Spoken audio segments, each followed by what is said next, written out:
इसका नाम है बल। बल क्या होता है?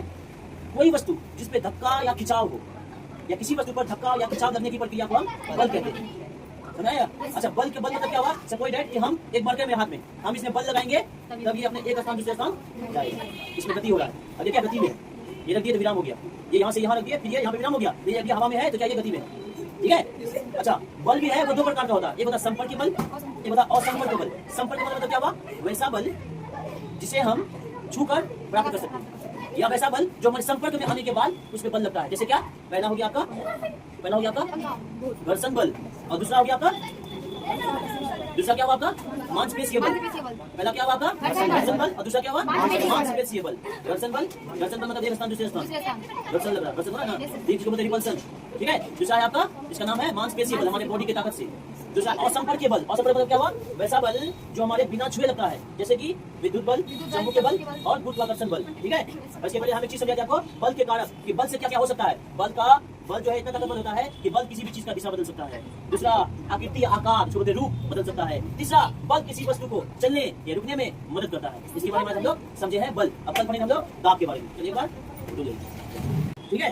तो सपोज दैट एक वस्तु है, वो कहीं पर रखा हुआ या रुकी हुई है, तो उसको क्या बोल सकते हैं हम लोग? विराम में है या रुका हुआ है।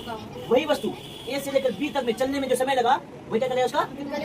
तो गति हुआ, जाहिर सी बात है वो कोई चाल चला, चाल से ना, उसमें कोई गति होगा या चाल होगा, ये होगा ना।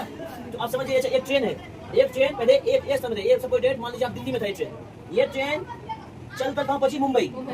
तो मुंबई से यानी दिल्ली से मुंबई तक जाने में लगा समय उसको, जाहिर सी बात है उसका दूरी बताने के लिए उसका समय बताना पड़ेगा और वो किस गति में था वो बताना पड़ेगा। तो चाल बराबर होता है कितना दूरी था और कितना समय था। चाल बराबर दूरी गुना समय। इससे देखिए 3 फॉर्मूला निकल जाएगा आपका। चाल निकलेगा दूरी गुना समय। अच्छा, दूरी यहाँ पर है, दूरी पर रख दो। दूरी बराबर क्या होगा? चाल इधर रखा हुआ है, दूरी रखा हुआ है, किसमें था? उधर किया तो दूरी बराबर चाल बटे। ठीक है। फिर देखिए समय लिखिए, छोड़ दिए, ये दूरी किसमें है?